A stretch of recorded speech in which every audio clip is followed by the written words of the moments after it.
ఆ మాజీ ఎమ్మెల్యే కోరి కొరివితో తలగొక్కుంటున్నారా?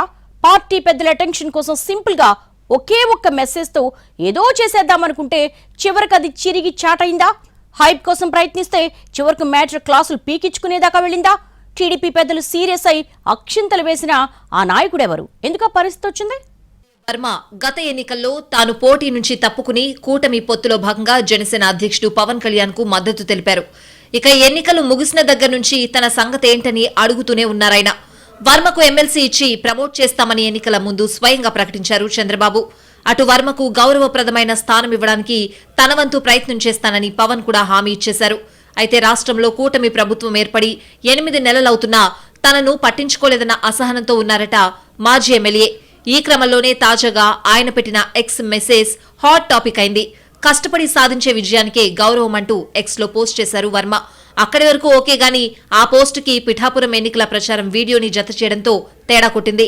బాగా హర్ట్ అయిన జన సైనికులు రీట్వీట్స్ తో మోత మోగించేశారు. జనసేనను పవన్ కళ్యాణ్ ను టార్గెట్ చేసుకునే వర్మ సటైరికల్ గా ఆ మెసేజ్ పోస్ట్ చేశారు అన్నది జనసేన నాయకుల అనుమానమట. దాంతో ద్వితీయ శ్రేణి నేతలు కార్యకర్తలు ఫైర్ అయిపోయారు.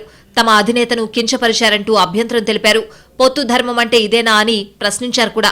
టీడీపీ నియోజకవర్గాల్లో జనసేన మద్దతు లేకుండా కష్టపడకుండా గెలిచారా అన్నది వాళ్ల క్వశ్చన్. దాంతో విషయం మరింత హీట్ ఎక్కింది.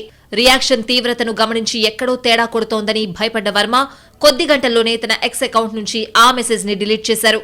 తన సోషల్ మీడియా అకౌంట్స్ ని ఒక ప్రైవేట్ సంస్థ 3 ఏళ్ల నుంచి ఆర్గనైజ్ చేస్తోందని, తనకు తెలియకుండానే ఆ మెసేజ్ పెట్టారంటూ వివరణ ఇచ్చుకున్నారు. అటు ఆ ప్రైవేట్ సంస్థ కూడా ఇదంతా తమ తప్పేనని క్లారిటీ ఇచ్చింది. అయినా సరే అప్పటికే జరగకూడని నష్టం జరిగిపోయింది. గ్రౌండ్ లెవెల్లో 2 పార్టీల క్యాడర్ మధ్య గ్యాప్ పెరిగిపోయిందని అంటున్నారు. ఇప్పటికే పిఠాపురంలో టీడీపీ జనసేనకు మధ్య పచ్చగడ్డి వేస్తే భగ్గుమనే పరిస్థితి ఉందట. రాష్ట్రమంతా ఒక లైన్లో ఉంటే డిప్యూటీ సీఎం సొంత నియోజకవర్గంలో 2 పార్టీల నేతలు కనీసం వేదిక పంచుకోవడానికి కూడా ఇష్టపడడం లేదని చెప్పుకుంటున్నారు. కార్యక్రమాలు కూడా ఎవరివి వాళ్లు సెపరేట్ గా చేసుకుంటున్నారు. ఇక ఈ తాజా సోషల్ మీడియా రచ్చతో వ్యవహారం మరింత ముదిరిందట. వర్మ అటెన్షన్ కోసమే ఆ మెసేజ్ పెట్టుండొచ్చని, దాని ద్వారా తమను తక్కువ చేశారంటూ గుర్రుగా ఉన్నారట జన సైనికులు.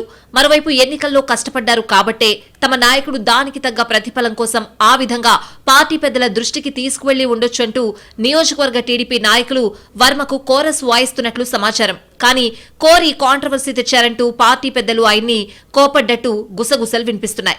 ఏదైనా ఉంటే ఇంటర్నల్ గా మాట్లాడుకోవాలి గాని ఇలా రచ్చకెక్కితే ఏం ప్రయోజనం అని క్లాస్ పీకినట్టు తెలుస్తోంది. ఇలాంటివి పునరావృతమైతే సీరియస్ యాక్షన్ తీసుకోవాల్సి వస్తుందని వార్నింగ్ కూడా ఇచ్చేసినట్టు జన సైనికులు పోస్టింగ్లు పెట్టేస్తున్నారు. మరోవైపు ఈ విషయంపై మాత్రం జనసేన అధినాయకత్వం మాత్రం ఆచితూచి స్పందిస్తోంది. మొత్తానికి వర్మ చేసి డిలీట్ చేసిన ఎక్స్ మెసేజ్ తో పిఠాపురం పొలిటికల్ రచ్చ పీక్స్ కు చేరింది. నన్ను గుర్తించండంటూ ఆయన ఏదో చేయబోతే చివరికి చిరిగి చాట్ అయిందని అంటున్నారు. ఇది ఇక్కడితో ఆగుతుందో లేక మరిన్ని మలుపులు తిరుగుతుందో చూడాలి మరి.